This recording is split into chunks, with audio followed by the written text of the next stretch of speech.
is day 2 of the Prime Minister's visit to China, and we know that at least 24 agreements have been signed. They're worth over $10 billion, and those are with China.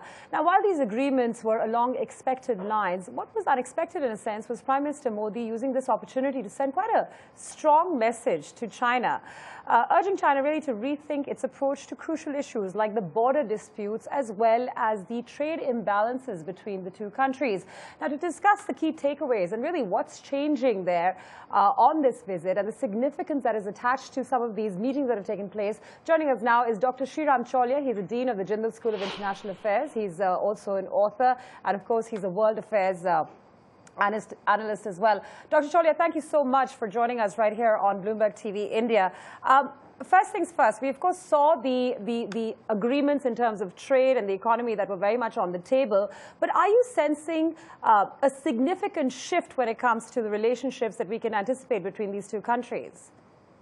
Well, I think it's fair to say that both leaders are giving it a push to speed up the economic cooperation and potentially even resolve the boundary dispute. So in that sense, one can argue that there's been some progress. Moreover, this trip hasn't had the usual contretemps we have when summits happen with some border incident or incursion spoiling the show, queering the pitch. So I think they've managed the atmospherics pretty well and have sent out a message that there's a political will at the top to try and untangle some of these Gordian knots that have held back this relationship for so long. There's so much potential in this relationship. It hasn't been fulfilled in the past.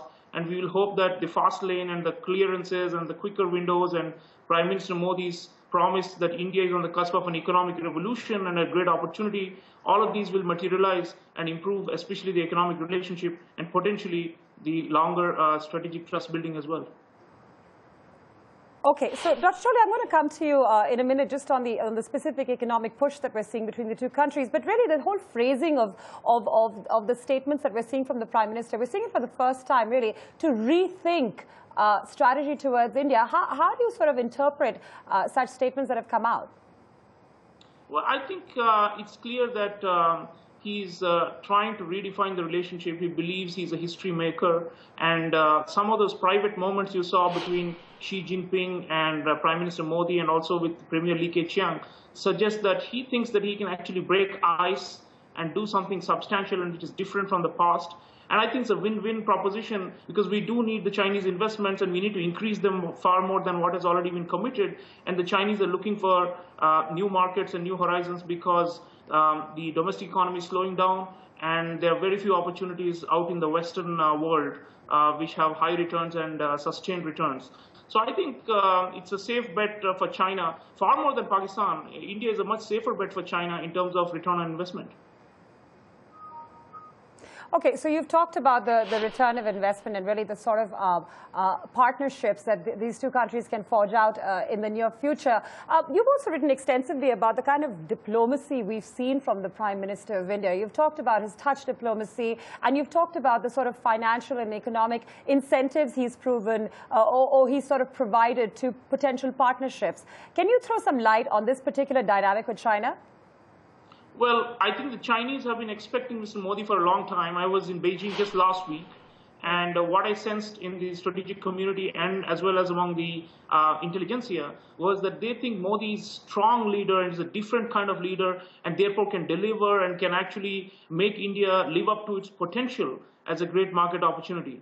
So I think in that sense, there's a great deal of hope as it is with the rest of the world. But for the Chinese, it's a more existential necessity because they have overcapacity and they're looking for a new greenfield investments. And I think no better place than India in the long run if Modi stays for them. So I think his personal touch, his ability to tap on shoulders and clasp hands, and he's very good at this. And I think it helps. Not just for atmospherics, but to also maybe create a kind of a human angle to this diplomacy, because at the end of the day, if he's visiting a Buddhist monastery, the Chinese society, the Chinese people are going to observe it.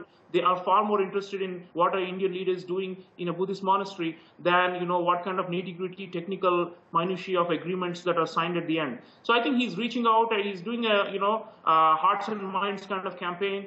And we must credit him for doing a lot for India's soft power in this regard, because this visit of Modi is on the front pages, not just of Chinese media, but even of the international media.